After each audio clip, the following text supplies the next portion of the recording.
We have breaking news. Hamas has responded to President Trump's peace plan for Gaza. That agreement includes releasing all the living and dead hostages. Middle East correspondent Zach Anders has the details of that proposal and where things stand right now. He is live in Tel Aviv, where it's very late in the evening. Zach?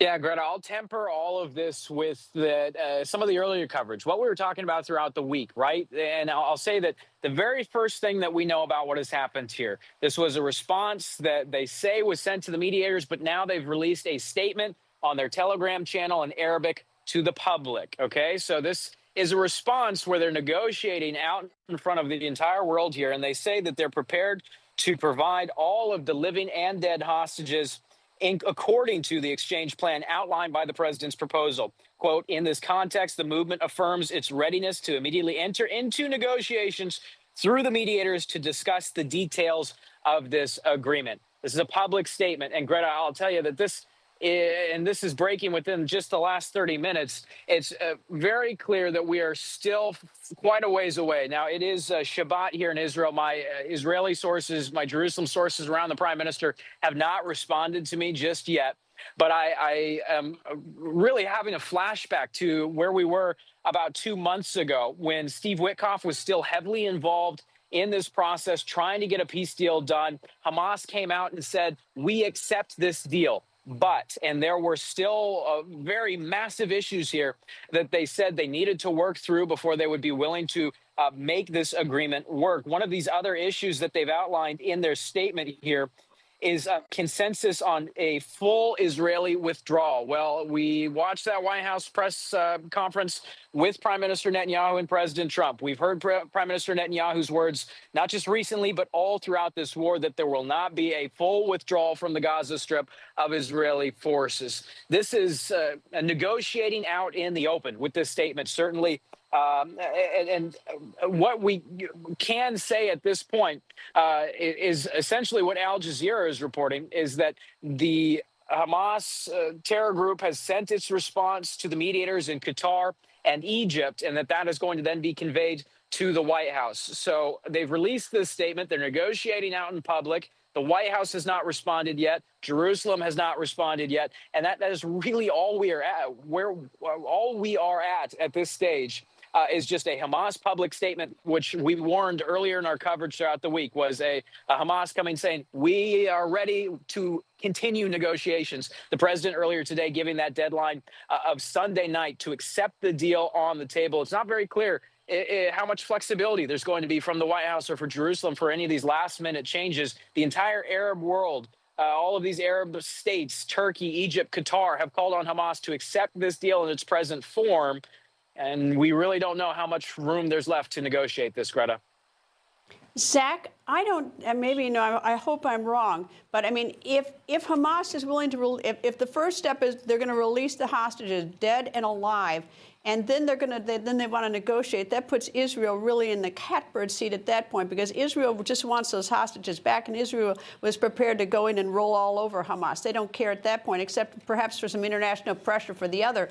But it doesn't, I mean, I can't imagine Hamas, before they get an agreement on the negotiations, that they're going to release those hostages. I mean, how do you read this?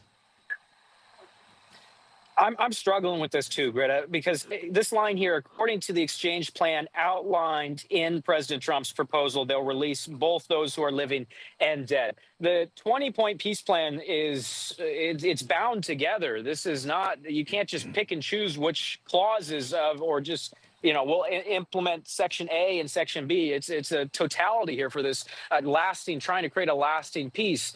The release of the hostages is contingent on Israel releasing about 1,700 Palestinian prisoners. About 250, I believe, are serving life sentences in Israeli prisons.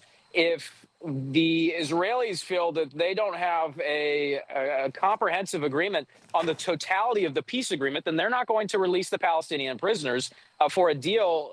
Potentially, I shouldn't speak out of turn here, but this is all predicated on accepting the totality of the agreement. This was not a one-for-one about getting the hostages out only. This was about ending the war and expelling Hamas from the Gaza Strip. That was a big ask to begin with. So I'll just go back to originally here. They're negotiating out in the open. They're putting out these public statements. They're trying to make it appear as though they've accepted something and get the international media to start printing headlines that Hamas accepts the deal. But they're saying, and the only way I have to read this is that they're willing to negotiate further, which is where we were 2 months ago, 2 months before that, throughout the entire war. Well, as I understand it, listening to the president and Prime Minister Netanyahu the other day at the White House, this was the deal. It wasn't like we're going to do stuff and then we're going to negotiate. Right. There was no room, at least as I understand it, for negotiation. So I don't understand that. Secondly, I don't know who the Hamas leaders are. With Hania dead, Yahya Sinwar dead, his brother dead. I don't know who these people are that are negotiating with the mediators. I mean, it's a lot squishier than I think the Telegram report is. Yeah, well, it's a cohort of about 4 men that seniors that were in Qatar from before the war. Those are the survivors. They almost died back on September 9th by that Israeli strike. I'm shocked, and a lot of the people that you speak to in this part of the world are still shocked that Qatar and Egypt and Hamas were still even willing to negotiate after that. It does speak to perhaps their weakness in these negotiations, that they're still willing to negotiate after these Israeli strikes, these unsuccessful Israeli strikes. I'll harken back to what we reported on earlier in the week. I think it was on Tuesday, about the Gazan voices of their response to what the president said, what Prime Minister Netanyahu said. They've been praying throughout the week that Hamas would accept this deal. Gazans are praying that Hamas would accept this deal. And it's really difficult in moments like these to know that these 2 million people are being played with by Hamas officials that are not inside the Gaza Strip. The negotiating team for Hamas has been cozy in Doha since before the war started, and they are not living the reality on the ground in Gaza. The Gazan leadership, there's some reporting within the last 24 hours that the military commanders of Hamas that are still alive inside the Gaza Strip have been wiring to the Hamas leaders, the political leaders that are in Doha, and saying, accept this deal because militarily we're finished. We can't keep going. We need a break. We need to try and rebuild our forces. We can't keep fighting.